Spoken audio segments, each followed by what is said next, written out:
आज हम इस वीडियो में ग्लाइकोलाइसिस की ट्रिक देखने वाले हैं।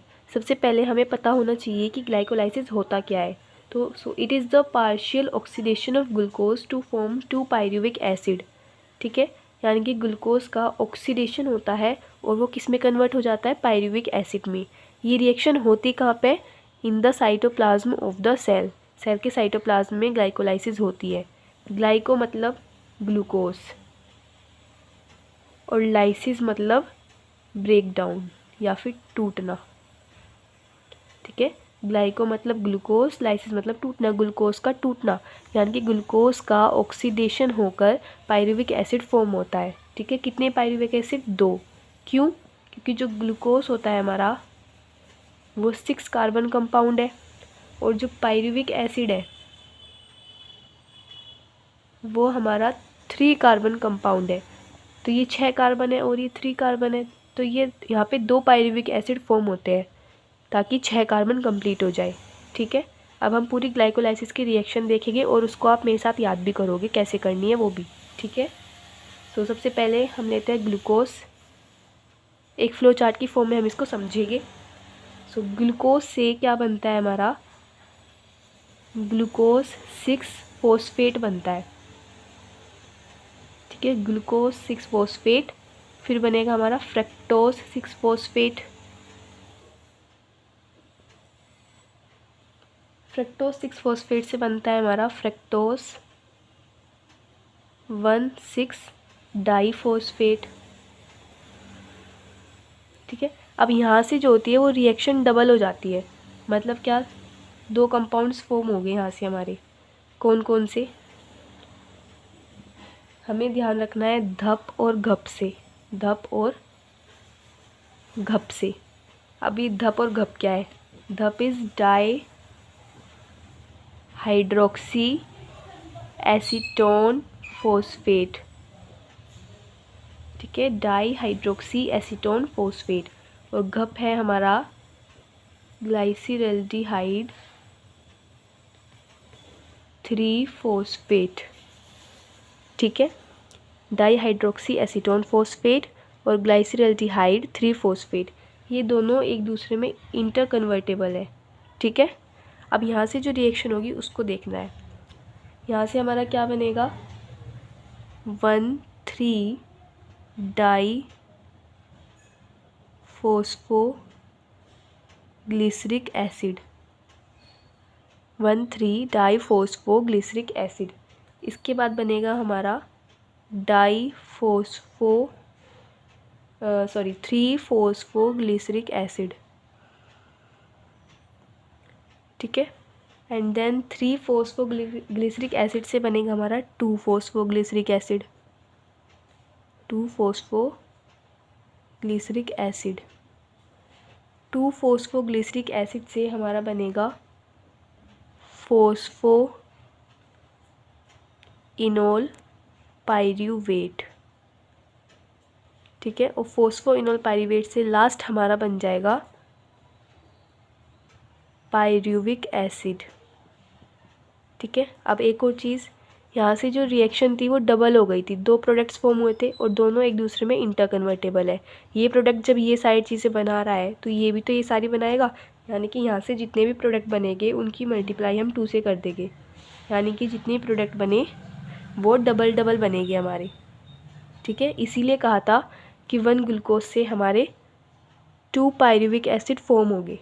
ये चीज़ समझ में आई? इसको एक बार दोबारा बोलो, ग्लूकोज, उसमें फिर हमें फॉस्फेट जोड़ देना है, ग्लूकोज 6 फॉस्फेट। फिर हमें क्या करना है, आइसोमेराइजेशन, ग्लूकोज से फ्रक्टोज, और सब सेम रहेगा, फ्रक्टोज 6 फॉस्फेट। फिर हमें इसमें 1 जोड़ देना है, फ्रक्टोज 1,6 डाईफॉस्फेट। अब यहाँ से ध्यान रखना है, रिएक्शन 2 कंपाउंड्स फॉर्म हो गए, धप घप। धप क्या है, डाई हाइड्रोक्सी एसीटोन फॉस्फेट। घप क्या है, ग्लाइसिरल्डिहाइड 3 फॉस्फेट।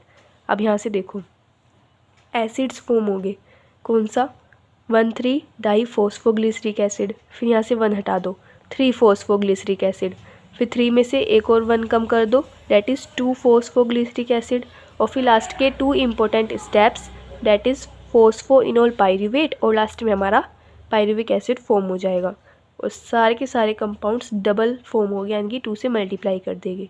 ठीक है, अब ये तो जनरली याद हो जाती है, लेकिन ये दिक्कत होती है कि कितने ATPs फॉर्म हुए, कहाँ पे NADH बना, वो सब चीज़ें प्रॉब्लम करती है। तो उन चीज़ों को कैसे याद करें। अब हमें इतनी बड़ी रिएक्शन करानी है तो ATP तो खर्च करनी पड़ेगी। ATP कहाँ पे खर्च हुई वो ध्यान रखना है। तो कैसे ध्यान रखेंगे, फर्स्ट और थर्ड स्टेप में, बस ये ध्यान रखना है, फर्स्ट और थर्ड स्टेप में ATP को खर्च करना है। फर्स्ट स्टेप ये रहा, यानी कि यहाँ पे ATP से ADP में कन्वर्जन होगा, तभी तो एक फॉस्फेट निकला और यहाँ पे जुड़ गया, ग्लूकोज 6 फॉस्फेट बन गया। ठीक है, फिर यहाँ पे तो आइसोमेराइजेशन हुआ, ग्लूकोज से सीधा फ्रक्टोज बना और कुछ नहीं हुआ। यहाँ पे फिर हमने दोबारा जोड़ा, यानी कि फर्स्ट और थर्ड वाले स्टेप में ATP खर्च होगा, ATP से ADP बन गया। बस इतना करना है और कुछ नहीं करना। अब यहाँ का ऊपर का समझ में आ गया, फर्स्ट और थर्ड स्टेप में ATP खर्च होगा। अब नीचे वाले स्टेप में आते हैं। नीचे क्या करना है, जहाँ पे बस ये ध्यान रखो कि जहाँ पर हमारे 2 प्रोडक्ट्स फॉर्म हुए थे वहीं पे जो रिएक्शन हुई वहाँ पे हमें NAD से NADH प्लस हाइड्रोजन आयन बनाना है। ठीक है, बस ये ध्यान रखना है। फिर उसके नीचे वाले में अब देखो, हमने इतनी बड़ी रिएक्शन की है, क्यों, ताकि ATP बन सके। तो ATP कहाँ कहाँ पे बनी, जहाँ पे NADH बनाया उसके नीचे वाले में भी ATP बनेगी, ADP से ATP बना दो। ठीक है, और एक सबसे लास्ट वाले स्टेप में जब हमने फॉस्फोइनोल पाइरूवेट से पाइरुविक एसिड बनाया वहाँ पे भी ATP बनेगी, ADP से ATP फॉर्म हो जाएगी। और इससे ऊपर वाले स्टेप में एक वाटर लॉस होगा। ठीक है, वाटर मॉलिक्यूल लॉस करना है। बस हो गया। क्या क्या हमने, फर्स्ट और थर्ड वाले में तो ATP लॉस होगी हमारी, फर्स्ट और थर्ड वाले में ATP लॉस होगी हमारी, मतलब ATP से ADP बनेगा। फिर जहाँ पे 2 में कन्वर्जन हुआ था उस वाली रिएक्शन में हमें NAD से NADH प्लस हाइड्रोजन आयन बनाना है और उसके नीचे ATP बनेगी। ठीक है, और सबसे लास्ट वाले स्टेप में भी हमारी ATP बनेगी और उससे ऊपर वाले में वाटर को लॉस कर देना है। अब जो चीज़ आती है वो ये आती है कि हमें ATP का गेन कितना हुआ, नेट गेन ऑफ ATP। जो क्वेश्चंस बनते हैं वो इन्हीं पे बनते हैं कि ATPs कितने फॉर्म हुए, NADH का क्या हुआ। तो इन सब पे क्वेश्चन बनता है, वो कैसे आता है वो देखो। यहाँ पे देखो, खुद काउंट करो। हमें बस एक चीज़ ध्यान रखनी है, NADH प्लस इक्वल होता है 3 ATP के, ये ध्यान रखना है। ठीक है, आप काउंट करो खुद से। ऊपर तो ATP लॉस हुई है, इसे नहीं देखना, नीचे देखो कितनी बनी। यहाँ पे हमने NAD से NADH बनाया और 2 प्रोडक्ट बन रहे थे, यानी कि 2 NADH फॉर्म हुए। ठीक है, एक NADH 3 ATP के बराबर है, तो 2 NADH से कितनी ATP बनेगी, 6 ATP। ठीक है, और इसके नीचे वाले में भी तो ATP बनी थी और 2 है तो 2 से मल्टीप्लाई कर देंगे, 2 ATP इसमें फॉर्म हुई, 2 ATP।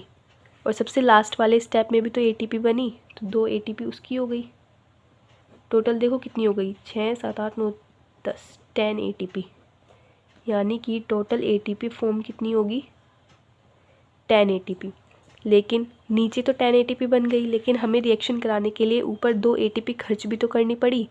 फर्स्ट और थर्ड स्टेप में ATP खर्च करनी पड़ी हमें, तो 2 ATP को माइनस कर दो, यानी कि जो नेट गेन हुआ ATP का वो कितना होगा, 10 - 2 दैट इज़ 8 ATP का। अब क्वेश्चन क्या आता है कि ग्लाइकोलाइसिस रिएक्शन में नेट गेन ऑफ ATP कितना हुआ, तो आंसर आएगा 8 ATP। और अगर पूछा ग्लाइकोलाइसिस में टोटल ATP कितनी बनी, तो टोटल कितनी बनी बस वो बता देनी है, दैट इज़ 10 ATP बनी। ठीक है, और ग्लाइकोलाइसिस करवाने में कितनी ATP खर्च करनी पड़ी, तो कितनी खर्च की थी हमने, फर्स्ट और थर्ड में 2 ATP। ठीक है, नीचे वाले में हमने सबकी 2 की मल्टीप्लाई की थी और एक NADH 3 ATP के इक्वल होता है। तो ये पूरी एक रिएक्शन थी, इसको वापस से एक बार पढ़ो। Glucose 6 phosphate, fructose 6 phosphate, fructose 1,6 diphosphate. फिर यहाँ पे 2 में कन्वर्जन हुआ, धप एंड घप में। घप के बाद क्या बना, एसिड्स बनेंगे, 1,3 डायफॉस्फोग्लिसरिक एसिड, 1 हटा दो 3 फॉस्फोग्लिसरिक एसिड, फिर से एक कम कर दो 2 फॉस्फोग्लिसरिक एसिड, और फिर लास्ट के 2 steps phosphoenol pyruvate and then pyruvic acid. ठीक है, फर्स्ट और थर्ड में ATP लॉस हुआ था। और ये पूरा चार्ट जो हमें ध्यान रखना है, और ये पूरी की पूरी फ्लो चार्ट भी हमें ध्यान रखना है, ग्लाइकोलाइसिस का इम्पोर्टेंट है। ठीक है, I hope you like this video. If you like, please subscribe my channel. Thank you.